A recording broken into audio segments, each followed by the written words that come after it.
If you missed your favorite show or interview, visit episodes on our website at theworldtoday.news. Our live shows are also on X, Facebook, YouTube, Rumble, Kick, and Twitch. Now there really is no reason to miss out on anything on theworldtoday.news. Welcome to The World Today. I'm Mike Ryan. Nice to have your company. Our guest is Dimitri Lascaris. He's a journalist and lawyer. We're going to talk about the real objective of Donald Trump's peace plan. Dimitri, thanks for joining us. Thank you for having me, Mike. Pleasure to be here. What's your views of the developments over the last 48 hours? Well, there are credible reports that Israel has violated this ceasefire well over 30 times. Somewhere in the range of 7 to 8 Palestinian civilians have been killed. Donald Trump, there's no obvious effort on his part or any of the so-called guarantors of this agreement, who I understand include the governments of Egypt, Turkey, and Qatar, to restrain Israel. And on top of all of that, the Israelis just handed over the bodies of 90 Palestinians who were killed in their custody. These were people who were basically kidnapped from Gaza.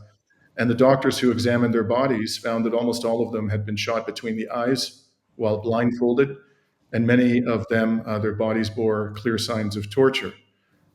This is what we're dealing with, and unless Donald Trump is true to his word, and he has been adamant that this war is over, this will collapse rather quickly, and this genocide will resume in all its fury.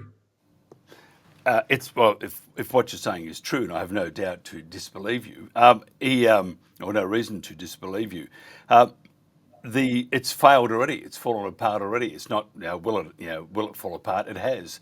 You don't go murder people after this huge Donald Trump big beautiful peace deal. Exactly, but why would anybody be surprised? Israel has violated the Lebanon ceasefire agreement on thousands of occasions since it was entered into a little bit less than a year ago. It has continued to do so even though there have been no credible reports of attacks by Hezbollah or other armed groups in Lebanon on Israeli territory. And in addition, in March of this year, after doing a ceasefire agreement at the moment when Trump returned to the White House, the Israelis, at the point in the agreement where they were required to withdraw their forces from Rafah, the border crossing with Egypt, they just basically tore the agreement up. And they began starving the civilian population of Gaza. And at the time, just before they actually tore it up completely, they restricted the amount of humanitarian aid they were supposed to allow into the Gaza Strip before cutting it off completely. And the reason that they gave for this, Mike, was that there were delays in the provision of information by Hamas to Israel relating to hostages, Israeli hostages, or prisoners of war, whatever you may call them, who had been killed in the Gaza Strip. Okay, so two things about that. They're doing the same thing here. They've invoked delays in the receipt of information about Israelis who were killed in the Gaza Strip as a reason to restrict the flow of humanitarian aid. They said they were going to reduce it from the 600 trucks, which is the minimum required under the new agreement, to 300. And even if what they're saying is true, even it's true that Hamas is delaying the delivery of information, and by the way, it's well known, and Hamas was saying from the very beginning, trying to find the Israelis who were killed in the last 2 years is a Herculean task, because all of Gaza has been demolished, and we don't have the means to do that easily. But put that aside. Let's suppose that Israel's complaint is true, and that Hamas, for some reason, is delaying giving information that it has about Israelis who were killed in the Gaza Strip. That doesn't excuse what Israel is doing. That doesn't offer any kind of a justification morally for the reduction in humanitarian aid. And in fact, it's a flagrant violation of international law. Israel, no matter what Hamas does, I want to be very clear about this, has an obligation as the occupier to ensure that the civilian population of Gaza has the means necessary to survive in a decent condition. So this is in no way, shape, or form an excuse for what Israel is doing, but it's doing it again. It did it in the past, and so far there's no sign that anybody is going to rein Israel in. So what happens now? Does Donald Trump come out and say it's a big, beautiful peace deal, that yes, the war is finished and a little incursion here and there, it's not going to hurt anybody? Or do we go back to the drawing board? And perhaps this time we should include the Palestinians. Yeah, what a suggestion, which I fully support. Um, Look, I believe that we are operating in a fundamentally different political context now, which gives me some hope that ultimately Trump will restrain Israel. And that is that Israel's standing in the world has plummeted precipitously. And most importantly for Israel, because it is existentially dependent upon the United States, the levels of support for Israel have plummeted in the US. And you're starting to see now serious cracks in support for Israel in the Republican Party and in the MAGA movement. So I don't think that Donald Trump has grown a conscience. I don't think he cares for Palestinians any more today than he did when he was supplying the munitions with which Israel was mass murdering Palestinian children. What has changed is that there is a serious risk of a blowup within the Republican Party about support for Israel, and that will have dire consequences for Israel.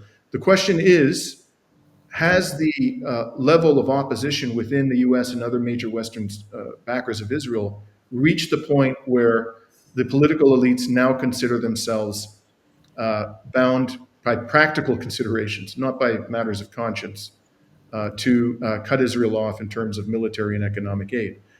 I don't know if we're there yet, Mike. It may take a few more months, but I can say this with a high degree of confidence. If Israel continues, if it resumes doing what it was doing to the Palestinian people over the last 2 years, its reputation will continue to take a battering, and eventually it will become so toxic in the minds of so many Westerners that Western governments will be required to cut Israel off. And I hope that that day comes sooner rather than later. Okay, what do you think was the real objective of Donald Trump with his big, beautiful peace deal? Well, I think no question that a primary objective was to get the 20 Israeli POWs out of Gaza. And by the way, I don't think Trump particularly cared about them either. I mean, after all, Israel was conducting itself in such a way with his support over the last 7-8 months that there was a greatly heightened risk that Israelis would be killed by Israel's bombs. He had no problem with that, but he wanted the glory. He wanted to be able to waltz into the Knesset like a conquering hero, and I think it gave him no end of delight that when he spoke to Israelis, they cheered him and booed Netanyahu, something that Trump was asked about. But I think the primary consideration for Trump was appearances. He wants very much to blunt the growing opposition to Israel within the United States. He himself, I think, has been straining incredibly to persuade the many people who voted for him because he promised to be a president of peace that he is, in fact, such a person. That's why he's constantly going on about the 7 wars he allegedly brought to an end, constantly talking about the Nobel Peace Prize. He made a promise to Americans that he would be that president. He's failed miserably to deliver on that promise all around the world, in Venezuela, in Palestine, in Yemen, in Iran, in Ukraine. And this was very much, I think, a propaganda exercise for him. But all of the propaganda value will evaporate, as I indicated, if Israel returns to the slaughter that it was carrying out in the last 2 years. Many have said that and looking at what they've been saying, and I actually agree with it, this is more, instead of a peace deal, it's a facilitation of commercial partners. And that's part of his reasoning, we believe, that he thinks that, well, if they can do business, which is a bit like a cannibal and a vegetarian doing business, but anyway, if we can do business, they'll stop all the killing. It's much deeper than a commercial transaction, isn't it? And Donald Trump, I mean, truly, on the international stage, I have to say I'm one of his greatest critics. I think he has failed abysmally on the world stage.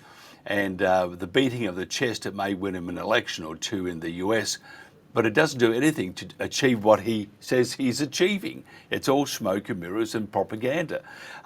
So if he is basing this on a facilitation of commercial interest? And I know the answer to this one, but just tell us your thoughts on that. Well, first of all, the Palestinian people have a right to self-determination.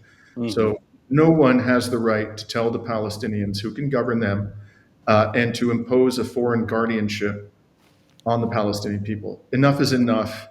They have been dominated by non-Palestinians for far too long. And that's simply unacceptable to them, and it should be to all people of conscience. The second thing is the occupation is illegal. The ICJ, the International Court of Justice, ruled as much. It ruled that the Gaza Strip is occupied and that the occupation is illegal, and Israel has an obligation to bring it to an end as quickly as humanly possible. Going in there and controlling, buying up land, whether it's Trump or his surrogates or any other non-Palestinians, against the will of the Palestinian people is a violation of international law. So those are the legal and moral considerations, but there are also practical considerations. And I was interested, to hear Trump on his glitzy aircraft when he was flying from Washington to the Middle East. He was asked about the Gaza Riviera by one of his handpicked journalists, so-called journalists, and he was equivocating about it. He said, well, there's a lot of cleanup to be done. There's huge amounts of rubble. All of Gaza has been demolished. He has no problem acknowledging that. And that's really got to be the focus for the time being. And then he was asked about Tony Blair and whether he would be on this so-called peace board. And Trump said, well, I like Tony. I really like Tony, but I've got to figure out if, he's popular with the people there, whether he's acceptable to them. So I think in Trump's own mind, he may be understanding that these commercial aspects are possibly impracticable, that there may not be something that he'll be able to achieve within his own lifetime. Who knows? But certainly what he said to the press on his aircraft suggested that he's not as confident in his ability to exploit this situation economically as he might have been previously. We had a guest on yesterday, and very distinguished, Adel Darwish, who said and he was thinking that if you look at, there's a casino in Israel, and it has I think Palestinian and Israeli partners in it, and it's a very safe thing because it's making money, and so therefore it's not going to be acted upon. And that was where I was coming from, because Adele was thinking that perhaps by Donald Trump setting up business interests throughout the West Bank and things like that, and you have partners from both sides, Israel and also Palestine, that it will be safe and it will be a great way of forging forward with this big, beautiful peace deal. And that was where his reasoning was. And if you think about it, if you're a real estate mogul, it probably makes sense. If you're talking about international relations, it's just like saying, I've just seen a flock of pigs fly by. It's just not going to work. And I think that's where I think Donald Trump is lacking on the international stage. He doesn't understand that he's not dealing with someone buying a big building, big, beautiful building. He's dealing with people's lives, different cultures, different views on life. And it was disturbing also in Australia. One of our foreign minister, Penny Wong, she said Donald Trump was the only person who could have brought such a deal together. Having said that, what does the US get out of this deal, Dimitri? Let me just say something about Penny Wong. And this seems to be a common refrain amongst all of these, frankly, vassals of Washington, including the Canadian Prime Minister, Macron, Starmer. Any president could have brought this deal together and even secured better terms. It would have been very simple. All he had to do is say to Netanyahu, or whoever happened to be the leader of this genocidal entity, we're going to cut off the flow of weapons, period. We're not going to give you any military or economic aid unless you give the Palestinian people a state and stop abusing their rights. So this is just fantasy. The idea that Donald Trump, and funnily enough, Mike, he was asked in that conversation on the aircraft because somebody said Biden was taking credit for this, and he said, "Oh, only I could have done this." And somebody said to him, what did you do differently from Biden? And he couldn't answer. The best he could come up with is, oh, I resonated better with the leaders. No, no, you didn't. Anybody could have done this. Anybody in the White House with the power to cut off the flow of weapons. But ultimately, I think they may well try to involve some Palestinians in these business ventures for cosmetic reasons. I think that would be a wise thing for them to do if they want to have any hope of, exploiting this situation economically. And you can always find collaborators amongst any population. I'm sure there'll be people that they can find, wealthy people or people who aspire to be very wealthy, who will be willing to be partners in some of these real estate ventures. I just don't think the Palestinians are going to buy it. I think they've sacrificed far too much for far too long to allow people to come in and to turn this into some kind of gaudy, Trump fairyland where they will be relegated to the role of being, waiters, busboys, janitors in their own homeland after they paid so steep a price. I don't see them agreeing to do that whatsoever, and I don't see them being forced to do it by means of arms. Israel has been trying to do that for 2 years and has failed utterly to do it. But what do the US expect to get out of this? I mean, whenever Donald does something, there's always a monetary reward at the end of it. Look at the big, beautiful deal they did with Europe with energy from the US, oil and stuff, or gas, sorry. And look at the Venezuela beating of the chest. It's not about drugs at all. It's about oil.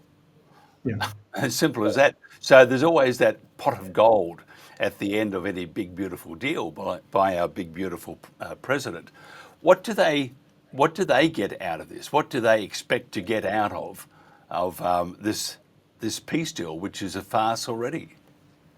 Well, I don't think they expect to get much out of Gaza, but I think what they believe is going to happen, Mike, is that there'll be enough of a, shall we say, resolution of the injustices to allow the Saudi autocrats who have not yet normalized with Israel to do so. And the big prize, the enchilada, of course, is the Saudis. They really want the Saudis to normalize, and all of the others who have refused to do that up until now. And there, I think they expect to make a fortune in business deals. They'll get some kind of a cut from business deals that are done with the normalizing regimes and Israel, and particularly the Saudis. I think Gaza, sure, they'd like to make a few bucks out of that. Maybe they aspire to do that. But I think the real juicy opportunity for them is normalization between Israel and the Saudi autocrats. Tell me the other thing. When everyone's talking about this big, beautiful deal, which again is a farce because it's already falling apart at the seams. The thing that I haven't noticed in any of this is the human factor. The amount of hatred, and this is for both sides, they have for each other. How the hell can you get a peace deal if they hate each other more than hate itself? Mm-hmm. Well, I don't have an answer to that question, and that's why I've been saying, ultimately, let me be clear, how this situation resolves itself is up to the people of Palestine. So if they choose, to live in a bicameral state, or pursue the two-state option, or a one-state option in which all citizens have equal rights, I'll support whatever the Palestinian people support. My own view, though, Mike, is it's now impracticable to expect cohabitation. I think what the Israelis have done to the Palestinians. I mean, the Palestinians. Let's be very clear. What reason do the Israelis have ultimately to hate the Palestinians? Okay, sure, there have been acts where Palestinians have targeted Israeli civilians. But you don't need a reason, Dimitri. It's just that they hate each other. And yeah, I know. And if you have this, I mean, just look at the propaganda from Israel. I mean, this may sound like I'm bashing Israel. I'm not. But the propaganda and first of all, within, and that we're doing a great thing to protect our safety and blah, blah, blah, blah. Don't worry about the genocide that we're committing. If you have a nation, and I won't say of dimwits, but of a cult almost, we'll believe Bibi. I mean, this guy's a criminal. And yet he's leading the country into war, well, not war, into mass murder. And then we have the Israelis, because they hate them. They hate Palestinians. They just hate them with a vengeance. They're trying to kill us. They're going to blow us up. They're going to do terrible things to us. They're not clean. They're not washed. They eat pork. No, you're not. But I mean, that's what it's like. And the hatred is, you're right, it's highly illogical. And why would they? But they hate them. They absolutely hate them. And then look at the Palestinians. I mean, I don't know about you, but I could never look someone in the eye ever again after wiping out my family or my neighbours or doing these terrible, terrible atrocities. And you just mentioned 10 were found with a bullet mark right between the eyes. I mean, how in the hell would you ever trust them? And by the way, look at the trust when Donald Trump was trying to create this ceasefire with Iran. As he was doing that, they bombed the crap out of Iran. So no, I don't. I think the hatred is highly illogical from Israel, and I think it's highly justified from the Palestinians. And that's what I'm saying. How the hell do you have any sort of? How do you broker any sort of peace deal?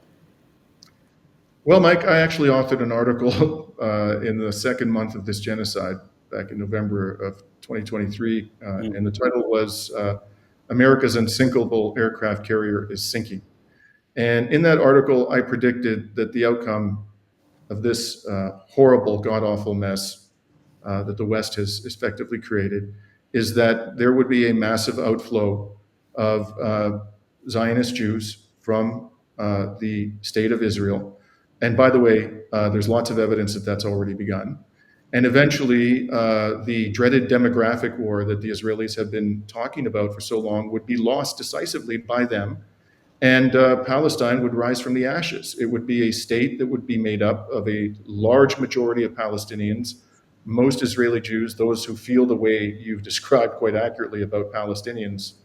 They'll leave, and the only ones who will remain will be those who, don't feel that hatred, which is, by all indications, looking at all the polls, a very small proportion of the Israeli Jewish population. So I think that's what we're going to see is a massive exodus, ultimately, of Zionist Jews from the state of Israel. They're going to go elsewhere, and they've started to do that in large numbers.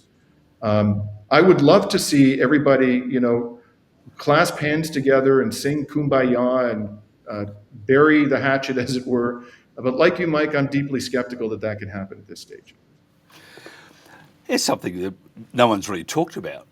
How long do you think it will be before the war that we have, or the hatred that we have, or whatever you want to call it, the genocide, that won't happen, that part within the US. But how long is it before we start having a retaliation from either from the Palestinians living in the US, or those supporting the Palestinians, or the Israelis, the Zionists living in the US? They could very well move this from one border to another, within another border, such as the US, quite comfortably. There is enough Jewish people there. There are enough Palestinian people there. They can escalate the war anywhere they want to. And I think it's not a matter of if. I think it's a matter of when.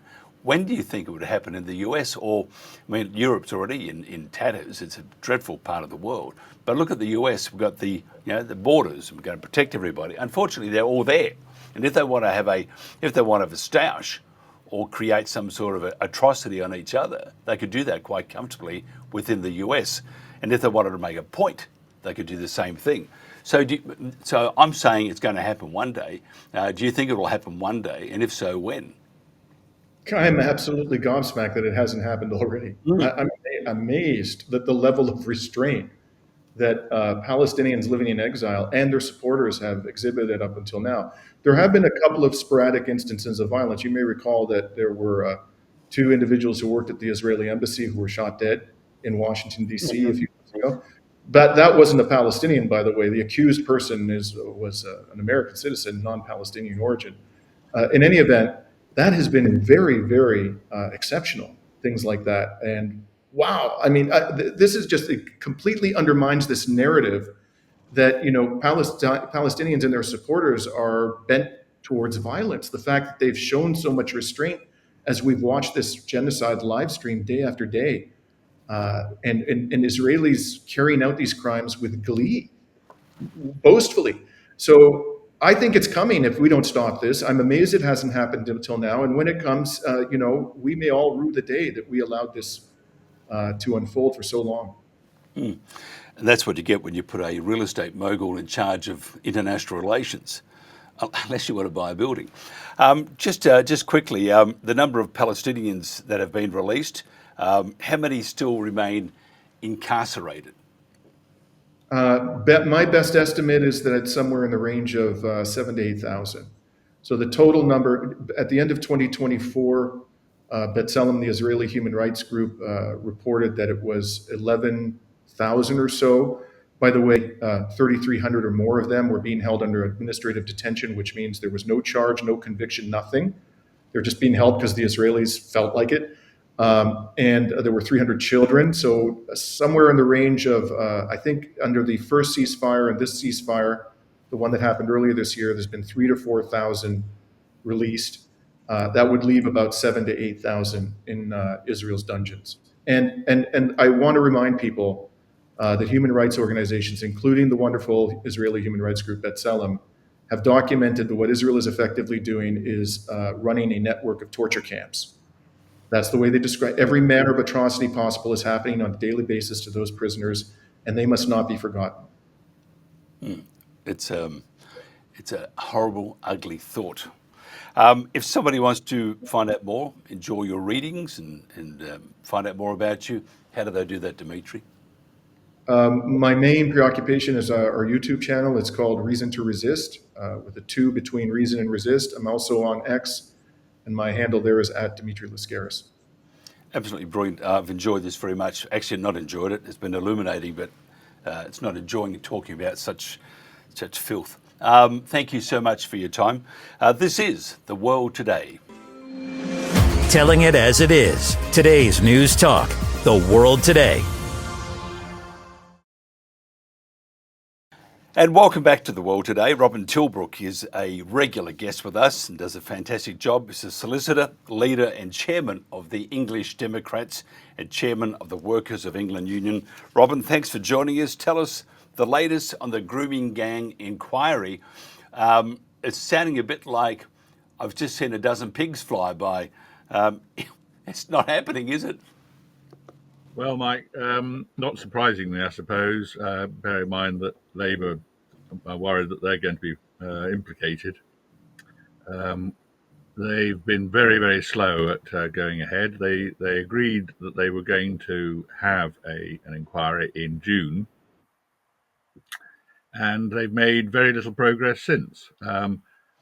As a result of some questions being asked in the House of Commons, they have now said that they've got 2 candidates as chair for the inquiries, and they're going to meet some of the survivors and victims in the course of the next couple of weeks, with a view to seeing which of those 2 should be appointed. But we haven't got any terms of reference yet published. So although they've agreed in principle they're going to do it, they haven't actually made any real progress, it seems to me. The only plus point I'd say is that our judicial review to force them to do it is still live and running in the High Court. We haven't yet got a date for that, but of course, whilst the government was saying they were going to do an inquiry, I suspect it was thought that it wasn't actually necessary to have the actual hearing about it. I mean, some things you hear and you go, what do you say to it? I mean, it's almost like a continual jaw opening, but not closing, because the enthusiasm, to right some wrongs is sort of lacking, isn't it? But of course, we have mainstream media, legacy media. They would be up in arms at the procrastination perpetrated by the now government. I should be a lawyer using those terms, but it's deplorable. I mean, you can see on one side, actually on a couple of sides, you can see how can we bury this, and they are, in a way, burying it, aren't they? Because if legacy media ignores the facts and that justice needs to be served, then many people aren't talking about it. And if they're not going to talk about it, it could very well be slipped under the Pakistani rug. Yes, Mike. I think the first point is that the legacy media were heavily complicit. For this scandal, horrific scandal, has been going on for decades, and they didn't want to report it. And even the first serious newspaper, the Times, that reported it some years ago now, the journalist that reported that had to fight to be allowed to report on it. So, I mean, the media doesn't particularly want to report on it, and I think that's for the reason that the media is highly supportive of the whole mass immigration, multiculturalist, and internationalist agenda. So they are unwilling to report on something which stands as a direct criticism and instance of just exactly what can go wrong of mass immigration, because basically the Pakistani communities where this was occurring, they weren't protesting about it, they weren't reporting it to the police. The perpetrators have mostly been treated as being important people within their communities. And there's allegations that counsellors and police, they're not to be left out. They were having sex with abuse victims. I mean, again, that perpetual mouth opening and going, wow. And then the delay by the government, by Starmer and his government, and the no reporting by legacy media. I mean, you could almost talk about a fourth or a fifth world country. Something that might happen in the deep Congo, but not in the UK. This is just, it's barbaric. So it probably wouldn't happen in a less developed country. And I think part of the reason is that the reason why English girls were such easy victims is because their family's first reaction, firstly, was that the girls were able to go out and do what they wanted to do without being controlled, and so consequently they were, as one Pakistani Muslim perpetrator called them, easy meat. And secondly, the English parents generally thought the thing to do was to report it to the police, and the police would sort it out. Whereas, of course, in fact, the police, as you rightly say, were complicit. They were complicit in two ways. So the perpetrators, the police perpetrators that are being looked into at the moment, I think those are all of Pakistani Muslim heritage. Same with counsellors. But the white English police, they were complicit as well for basically careerist reasons. They were told that in the interests of community cohesion, no fuss was to be made about this, and this did go right to the top. The former chief Crown Prosecutor of the Northwest, he has repeatedly said that there was a directive from the Labour government back in the time of Gordon Brown, that the directive said that the girls had made their choice. It was a lifestyle choice, and the police were basically not to do anything about it. Now, these are girls who are under the age of 16. The law is very clear. They cannot give consent to any sexual encounter, let alone the horrific rapes and pimping that was going on. So it was a completely legally nonsensical directive, but it nevertheless shows the kind of neglect of the interests of the majority population, which has been going on, and which is really quite a striking feature of our sort of two-tier justice system. A lifestyle decision. I'm going to get my head chopped off. Well, that's your decision. It's a lifestyle decision. I mean, this is terrible. And then you have, I think, with the police, when they went to the police, it's a bit like the Catholic Church in Australia. Because my dad investigated the church, and a lot of people went to jail. But the locals, they would go to the priest, and especially the children, to be looked after by the priest. The children would go to the confessional, which is a bit like a Doctor Who TARDIS, and they'd be whisked away. One Monsignor took them away in his big American car he had, and invited them to sit on his lap as he was driving. So, but they trusted the priest, they trusted the Catholic Church, and the same thing with the police force. Even when Dad was going after the church, the police force was the same. They'd go to the police to complain, and the police would have a word to their partner in crime in more ways than one, and they would stitch them up. They would threaten them, scare them, tell them they would be beaten, shot, whatever. I mean, we had a priest that threatened to kill my dad. So, but again, the public expect to trust the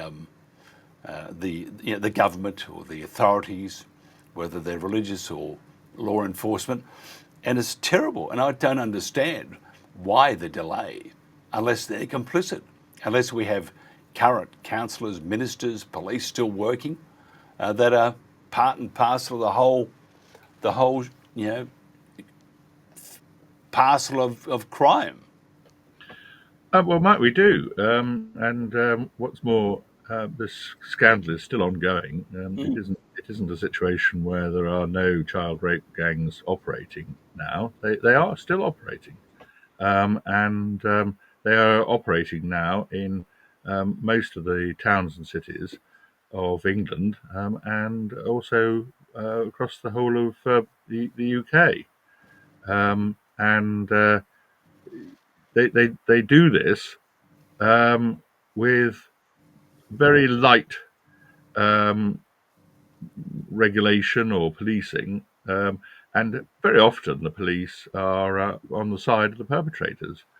I mean, the case that I was involved in, the girl's father tried to rescue her, and he found that she'd been taken into a room in a motel, and there were 8 Pakistani Muslim men there. She was in a state of undress, and they got her drunk. She was 14, and he tried to get her out. He couldn't. He called the police, and far from helping, they arrested him. He was warned off. But he was, his daughter. He was trying to get her to rescue her. So he went back again, and this time the Pakistani Muslim gang called the police themselves, and he was again arrested. And on this occasion, he was threatened that if he came back again, he would be prosecuted for racially aggravated harassment. Oh, that's just incredible, isn't it? Your government, your authorities, I mean, they have lost the plot, or they're just a bunch of evil bastards, as they would say. Even luxury accommodation for asylum seekers. I had a video, but it's just not working at the moment. If you could paint a picture of these terrible conditions that these asylum seekers have got to enjoy. Yep. So we've now got a substantial proportion of the 4-star hotels in the country occupied by asylum seekers, and they are provided with food, clothing, accommodation, transport to health facilities, free health facilities, and in fact, jumping the queue in terms of getting free health from people that live here. We're back at the queue. Basically, they're being looked after as if they were not only welcome but honoured guests. That's just incredible. It's just incredible, and yet I mean, I don't know if you know the numbers, but what about the numbers of homeless, those that are in poverty in the UK? Those that are probably born in the UK, got a bit of a Cockney accent or whatever, and are living in a sleeping bag or a tent outside. Yeah, this is true. That is exactly what is happening. There are veterans who are out on the streets, and in fact, we recently have been reporting about an unfortunate veteran who he'd fought in Afghanistan. He'd been decorated, and he'd served the country. He needed to have accommodation. He'd got he'd been wounded, I think, and he needed to be looked after. And in fact, the local authority, this is in Worcestershire, they were saying that he wasn't a priority, and he was behind the asylum seekers in terms of being accommodated. And in fact, he was so hurt by the way he was treated that he's committed suicide, saying that he'd served the country and it counted for nothing. We're full of good news tonight, but it's terrible. I mean, we're just talking about the how the UK it's upside down. And Starmer's there. That government's there for when's the next your next national election? Well, Starmer, as Prime Minister, will get a sort of key role in deciding when that occurs. But it has to be before July 2029. Lordy Lord! So we could be putting up with all this for quite a long time yet, Mike. Gee, stock up on your scotch to while away the woes of the world. Can you just tell me what's the latest on the halal scandal? Yes, so we've been doing quite a lot of research into what exactly is going on and challenging some of the supermarkets as to what they're doing in supplying halal meat to the general public. The law, just to remind listeners, is that basically there is an exemption to the usual rule about humane slaughter, health and safety, and hygiene rules, which are very comprehensive for slaughter. There's an exemption from those rules for, and it says for Muslims to use the Muslim method of slaughter by Muslims for the food for Muslims. So if animals are being slaughtered, and I say if, when it looks like it's something in the order of 750 million animals a year are being slaughtered in the halal method, and that is something in the order of three quarters, over 70% of the meat that's available in supermarkets. Where animals are being slaughtered by the halal method, where the meat isn't for Muslims, that is a crime in the law. But of course, what's been happening is again two-tier policing, and all that the slaughterhouse has got to say is that it's halal, and the inspectors go away. So consequently, lots of the slaughterhouses that were actually complying with all the law have been put out of business because, of course, it's a lot cheaper to just cut the throat of an animal and let it bleed out than to comply with all the rules and regulations that were intended to try and minimise the suffering of the animal. Okay, here's a question. We're talking about the grooming gangs. We're talking about the illegals living it up in luxury. We've talked about the halal, the illegal industry, and the torturous. I mean, it is pure torture. And in a Western civilization, all the things that we've talked about should never happen. Do you see soon things changing, or is this going to be part of the landscape that you and Catherine and people like myself and Jen and the others will try and make noise, but it will just keep happening?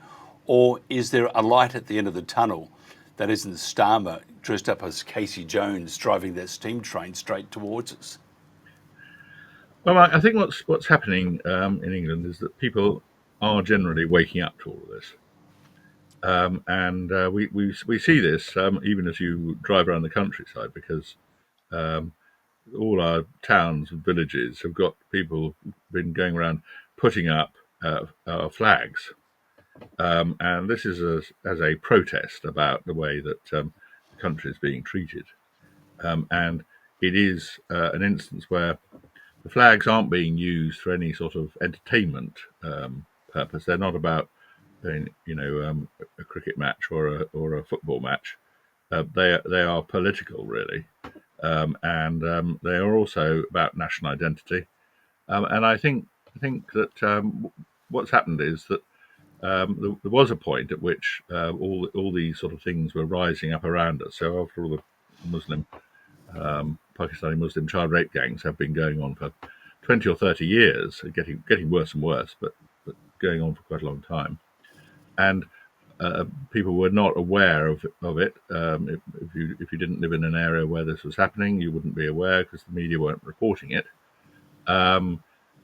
People are now really quite aware of what's going on. Many people still are trying to keep their heads under the sand in order not to hear what's going on, because they don't like to hear it. But nevertheless, there's quite a lot of people who are aware of it. And of course, what you get in a sort of social setup where people become aware of a serious problem is that once people start talking about it, resistance starts to build up. And I think that's basically what's happening now. So we're getting protests against the asylum seekers in these hotels, particularly where there has been a sex attack from one of them, and that's all too common. Nevertheless, the authorities are really, I think, probably at a point where they're finding it difficult to control. Having said that, we had three protesters from Epping, where there was a Somalian who had attacked a schoolgirl sexually, and he got a lesser sentence than three of the protesters, who hadn't actually done anything very serious. They behaved in an unruly manner, effectively, and they did so after the police had convoyed in a whole load of paid leftist counter-protesters, who then started shouting that anybody that was criticising having large numbers of unvetted foreign men from mostly Muslim countries in the centre of Epping, that anybody who was protesting about that were Nazis.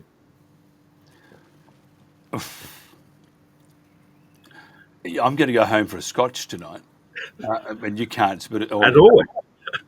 No, it's not a good one, but it is. It's whiskey. The wife's going to hide it from me, I'm sure. Actually, I would like to say some things, but I don't know what to say. I'm speechless that this is actually occurring in the UK, and it needs it. You got to wait till mid 2029 to have any hope of changing the narrative.